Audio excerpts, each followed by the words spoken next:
Okay. So how are we going to do this number 7? Well, I'm going to take them part by part. Let me grab this one first off. So it's 2/3 minus, and then it's 1/6 minus 5/6. Well, we have to do what's in the parentheses first. So that means do what's in here. They already have common denominator, huh? So I can just subtract them. We write that right here. It's already the same. These two denominators are already the same. So I didn't need to make it a common denominator. It already was. All right, we get to there. Now, now I have to subtract these two. How am I going to do it? Well, you know what you could do now? Make denominators the same. You could multiply top and bottom of this one by 6 and top and bottom of this one by 3. That's okay. You could do that. That'll work. That's what I've been saying most of the time up to now. But probably a lot of you know and are thinking, Mr. Aaron, can't we just multiply top and bottom of this one by 2? And that makes it a 6 like the other one? Yeah, that'd be easier. It'll work either way. It'll work either way. This would be easier. You're right. If you're thinking that, you're right. This would be a little easier. This will be 4, 6, and this, they're both 4, 6 now, aren't they?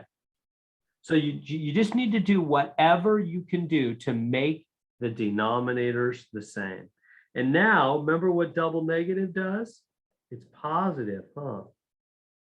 Remember when we have double negative, that becomes positive. 2 negatives make positive. So now we add them up.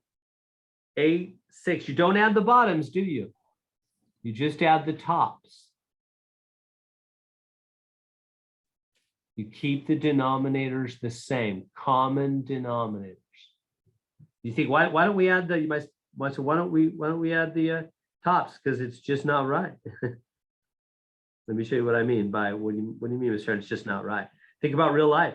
Real life. If I said, hey, I've got right here, this is, I'm going to break this up into sections 1, 2, 3, 4, 5, 6 piece of candy bar. So I've got 2 6 of a candy bar, and then I'm gonna have, this is what, 3 6 of a candy bar, huh? 2 6. If you add those up, what is that? 5 6, not 5 12ths, huh? It would be wrong to make that a 12. That's just not true. It's not 5 12ths of a candy bar. It's 5 6 of a candy bar. So why do we just add the tops and not the bottom? Because it's true, because that's real life. That's how fractions work in the real world. If you eat 2 6 of a candy bar and 3 6 of a candy bar, add that up, you've eaten 5 6 of the candy bar, not 5 12ths, huh? So we only add the tops because that's what's true. Math is just following the truth. Last step on this one, we have to reduce this thing. Divide top and bottom by 2. This will become 4/3. So there's our first answer. That's just the first one. All right. Let me grab now this second one over here. How about grab this one? Bring it down right over here. So Question. Yeah, for that first one we just did, could we have cross reduced? Like the 2 can be reduced to 1 and the 6 reduced to 3. Oh, right here, 2 and 6? Mm-hmm. Good question. No, that's only for multiply. Really good question. Thank you for bringing that up. Yeah, cross reducing or cross canceling is only for multiply, not for adding, subtracting. For adding, subtracting, we have to make denominators the same. Excellent question. Yeah, so cross canceling is only for multiply. Yeah, so that's a really great and important question. Everybody seen that? So again, for when we're adding, my pen's not working. Here we go. When we're, going back to a previous problem, when we're adding, subtracting, we make denominators the same. But when we're multiplying, dividing, we don't need to make them the same. We cross cancel when we're dividing or multiplying fractions. Really good question. So multiplying, dividing is the only time we can cross cancel. Adding, subtracting, we can't do it. We make denominators the same. All right, good. All right, so here we have this problem. And that's why I didn't do it. That's why I did not cross cancel 2 into 6. It would have been illegal. Would have got me the wrong answer. So when adding, subtracting, it's all about making denominators the same. You cannot cross cancel. Good question. Here now we have dividing. And so remember, it's dividing and multiplying. They're the same level. Remember the order of operations? Please excuse my dear Aunt Sally. Multiplying and dividing are the same level of importance. So you do them from left to right. So do the dividing first. Remember what happens on that? It's keep, change, flip. You flip the number on the right of the divide. Like that, huh? The 4/3 stays in. So I flip that guy and you change to multiplication. You flip the one on the right. Now we can start cross canceling, can't we? Because it's all multiplication. So I'm going to cancel the 7s. Anything else I can cross cancel? I can, I'll just multiply 5 times 4. What's that? 20. 6 times 3, 18. I can reduce that a little more, huh? 20 over 18 divide by 2. Top and bottom, that'll be 10 ninths. There we go. 10 ninths. So for dividing, you flip the fraction to the right of the dividing, and then it's multiplication. And when it's multiplication is when we can cross cancel. So I cross cancel.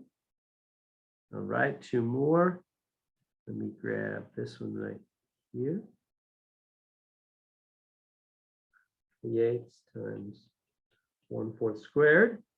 So this one, I'm going to do the power, parenthesis power first. 1/4 squared, that's 1/16. Are we good with what happened there? I squared the 1 and squared the 4. 1 squared is, this means 1/4 times 1/4, doesn't it? Which is 1/16. And now it's multiplication. So I can cross cancel, but nothing cancels here. 3 doesn't go into 16. And 1 doesn't go into 8, so just multiply straight. Nothing cross cancels. So just multiply straight. 1 times 3 is 3. 8 times 16, oh, it's 128. Yeah, there it is. 3 over 128. Like that. So we just squared that 1/4 to be 1/16. And then nothing cross canceled. It was times I was allowed to cross cancel, but nothing cross canceled. So then I just multiplied straight. All right, one more. Let me grab this one right here. And we've got, I'll put a little wall of separation here. We've got 3/4 squared minus 4 times 3/4. All right, so square this. This is 9/16. Do the powers first there, right? We good to there so far? I just squared that. And so I squared the 3 and squared the 4. Right? That means, that means 3/4 times 3/4, doesn't it? 3 times 3 is 9, 4 times 4 is 16. Now, next, remember the order of operations. I've got to do the multiplying before I do the subtracting, don't I? So bring down the 9/16. Now, how do you do the multiplying? You put this over 1. Remember, whenever a whole number like 4 is interacting with a fraction, put it over 1, make it look like a fraction, and cross cancel. So we're just left with 3 over 1.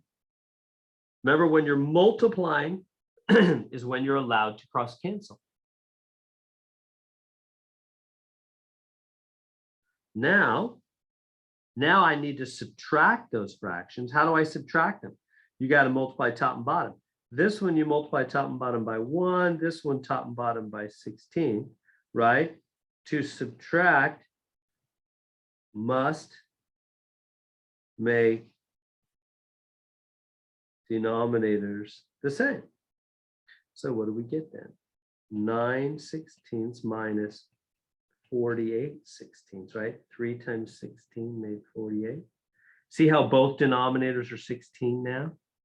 And now we can subtract them using your calculator. 9 minus 48, I'm getting minus 39/16. And that's not reducible. You can try dividing top and bottom. It won't reduce. So that's our fourth answer, minus 39/16. So there we go.